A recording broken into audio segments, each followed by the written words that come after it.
Hello, Fiona. Ang sarap naman ng buhay ni Fiona. Ay, patulog-tulog lang. Sana all. Ang sarap ng buhay. Maligo na yan siya maya-maya dahil bukas pasok na naman. Sige, bye. Magandang umaga po sa inyong lahat. Ipakita ko po sa inyo yung likod ng bahay namin, ang garden namin. Tingnan po ninyo ang daming snow. Hindi pa rin siya natunaw. Siguro bukas pag-start na. Yan, ang dami. Ganyan siya kakapal. Oh, may dumaan na naman. Yan, ganyan siya kakapal. Ganyan kalalim. May dumaan na naman. Yung mga anak ng kapitbahay namin dito dumadaan sa bahay. Likod namin. Yan. Maghiwa po tayo ngayon ng patatas. Iwain na natin yung mga kailangan natin sa ating manok. Magluto tayo na yun ng manok na may patatas, carrots at saka celery. Hindi ko alam anong lulutuin ko ngayon. Tapos nakalimutan ko pala ba na may nabili akong manok. Ipakita ko sa inyo paano ko siya gagawin.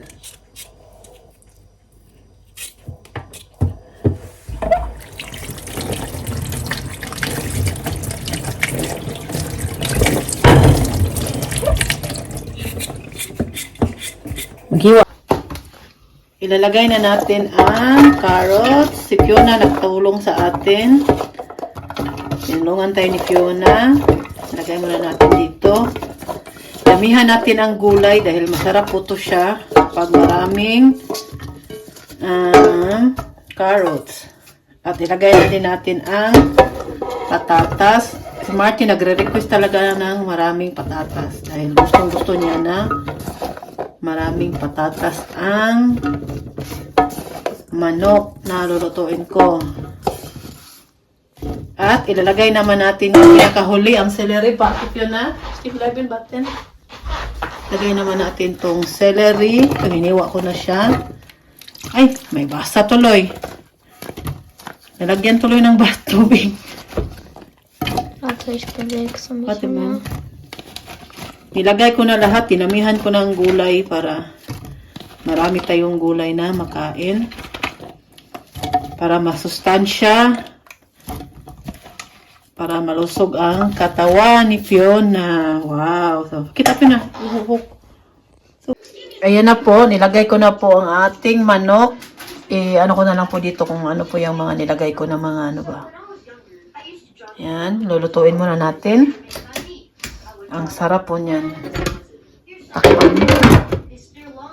At saka dapat, ano lang siya ha, mababa lang yung ano niya para hindi siya madaling ano ba, maluto, mapagod ba. Ayan na po yung ating manok.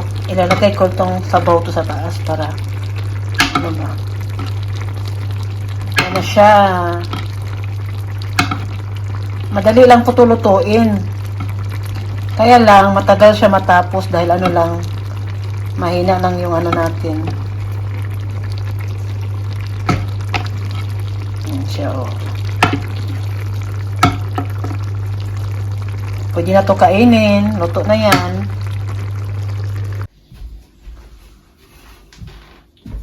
Nalagkan, sumayaw na naman siya. Yan din po talaga yung ginagawa niya araw-araw. Sayaw, kanta. Ang isa, oh. Ang braso ng isa ka lalaki dito. So, sarap kagatin. Nanggigigil ako. Sayaw pa po yun na. Sige, sayaw lang. Wala pala silang pasok bukas dahil mag-seminar daw yung mga teacher nila. Pero si Philip at si Michelle may pasok bukas.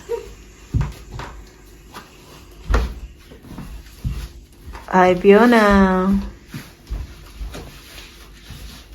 Tapos lang namin kumain.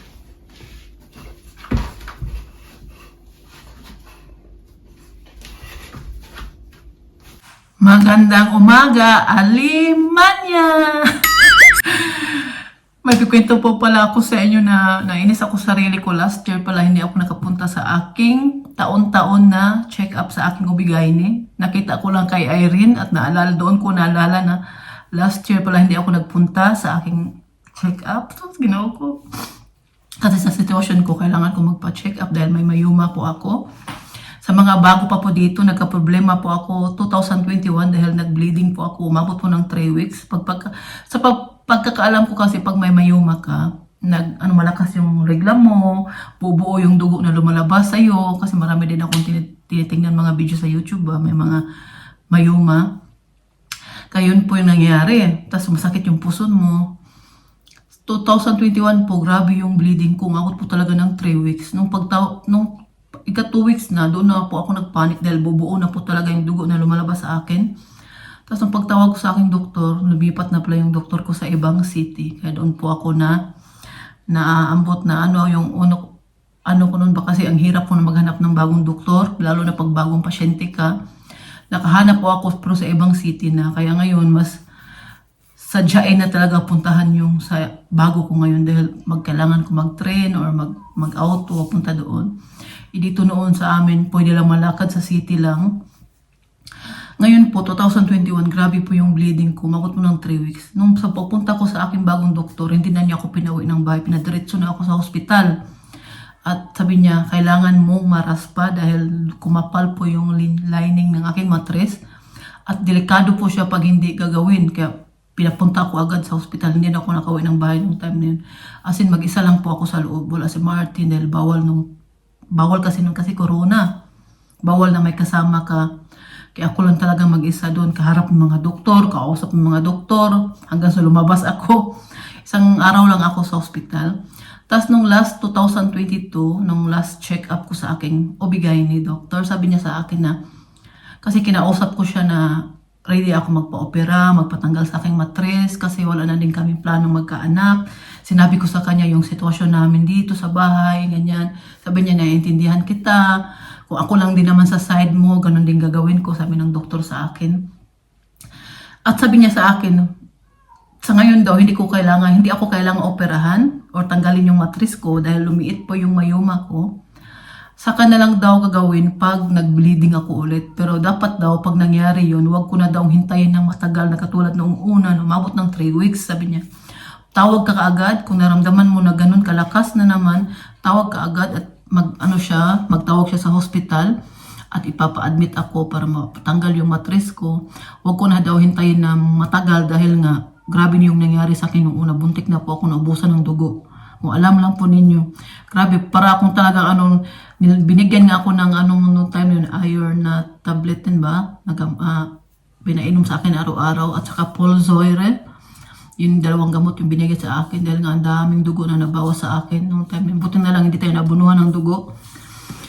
At sabi ng doktor sa akin na huwag na ako maghintay ng matagal. Tawag agad. Sabi niya, saka na lang daw gawin kasi magpatanggal na sana ako ng matres nung naraspa ako. Sabi naman kasi ng doktor, hindi kasi pwede isabay. Kung anong problema mong na-admit ka doon, na dala ka doon, yun lang din gagawin nila. Kasi hindi naman din kailangan gawin nila yung nangyari sa'yo na patanggal yung matres, di ba? Sabi ng doktor sa akin, yun ang iniintindihan ko kasi ako lang mag-isa nung time yun ba. Kausap ko yung mga German doktor doon. Yun ang din naiintindihan ko. Kaya sabi ko na, nung pumunta na ako sa doktor ko, sa OB-GYN ko, sabi niya na, gagawin na lang daw.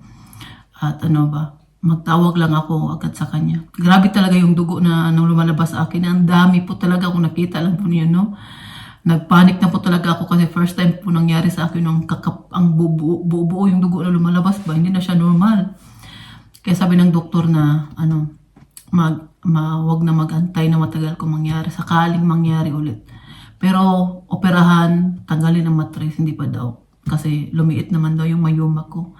At sabi ko sa kanya, wala na din kami yung planong magkaanak. Malalaki na yung anak ko, may lalaki na ako, may babae na. Tapos nag-aalaga pa ako ng mother-in-law. Hindi pa madali sa sitwasyon ko. Tapos yung asawa ko, may edad na. Sabi niya, naintindihan naman ng doktor ko. Kaya, naawa nga siya sa akin. Sabi niya na, hindi siya German, Romanian, taga-Romanian, yung doktor ko. Ang bait-bait at saka babae siya. At makikinig talaga siya sa'yo kung ano ikupinto mo. Kaya, tuwang-tuwa ako sa bago kong doktor.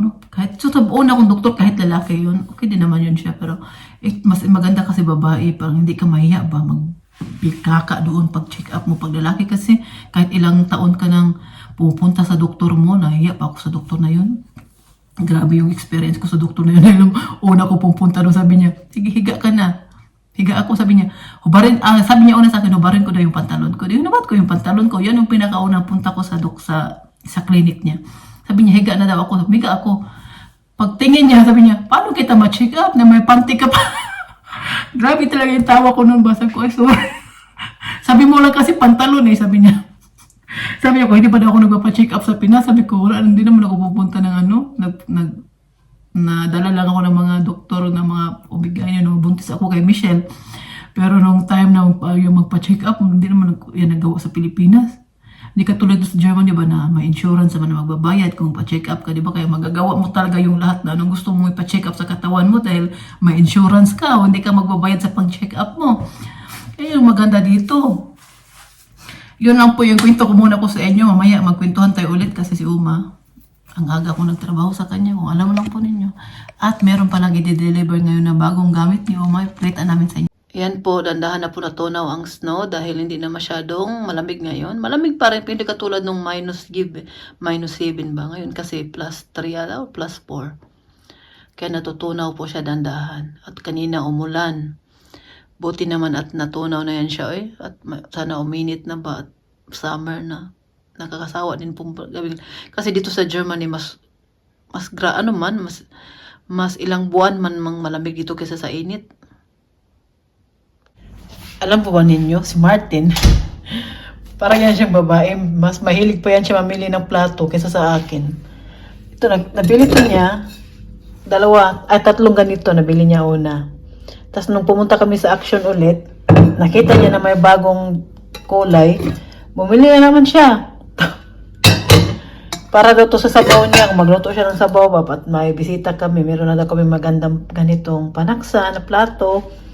Meron naman kami maraming plato, no? Mga gamit ni Uma. Yan talagang sinabi ni Uma sa akin noon. Rosemary, huwag ka na mamili ng maraming plato ha, dahil ang dami ko ng plato. Walang makamana, kundi ako lang daw. Kasi ito si Martin, ito pa namili niya to. Mga bagong bili niya to. Mahilig po talaga yan siya mamili ng plato kaysa sa akin. Mas pa yan siya sa gamit sa bahay. Siya yung sa aming dalawa. Siya yung mahilig mamili. Kung sa napapansin po nyo, di ba, hindi ako masyado napapakita ng mga binibili na gamit sa bahay. Yung mga binibili ko palagi, yung mga panglinis ko, mga basahan, yung mga trap po ba na binibili ko. Pero ito si Martin, siya talaga yung mahilig mamili. Lalo na mga kaldero, mga lutuan, siya talaga. Kauuwi lang pala nung pumunta dito, nung mag-deliver sana sa gamit ni Uma. Akala ko ngayon na nila i-deliver, hindi pa pala. Lang pala muna, kinausap niya si Martin, kung anong pinapapili siya, kung anong design, anong kailangan ni Uma. Hindi ko kasi masabi sa inyo ngayon dahil hindi ko alam anong pangalan nun. Basta pagdating na lang at pakita namin sa inyo kung ano yung in-order ni Martin, bali bayad siya ng insurance. At makakatulong sa amin lalo na pagtayo ni Uma, pagpapunta siya sa kanyang toilet or paliguan namin siya. At ipapakita ko na lang po sa inyo pag nandito na. Saka na lang kasi pumunta mo na sa dito, tas kala ko deliver na, di pa pala. Excited lang ako ba? Ayan naman ang ating sunod na trabaho. Naglinis po ako. Inalis ko na po yung mga malilinis na mga plato. At ipapasok ko na naman ang mga maduduming mga plato. Yan mga kinainan. Ginamit niyo kanina nung nag-almusal siya. Ilalagay ko na dito. At magluluto ako ngayon ng kanin kasi nagutom talaga ako sa 2 araw na wala akong masyadong kinakain ba. Yung tiyan ko parang walang laman. Yan na po yung panahon natin dito ngayon. Natunaw na, dahan-dahan ang snow kumpara nung kahapon, di ba? Dahil ngayon ay +7 degrees. Kaya ganyan siya. Pero ang panahon, uulan. Umaraw na naman, paiba-iba yung panahon. Dandahan pa rin ako baka kasi madulas pa eh. Nakasapatos na tayo ng pang-summer ngayon. Diba? Kala ng panahon dito sa Germany, magpapatala tayo. Hello! Puntahan ko yung kapatid ko dahil 1 week na kami hindi nagkita, bubulabugin ko siya. At syempre, kaya ayan na natin ang video natin dito ngayon at i-continue ko lang doon sa kanya pagdating ko sa bahay niya. Nagdala ako ng makain, mag-food trip kami. Living the highs and lows.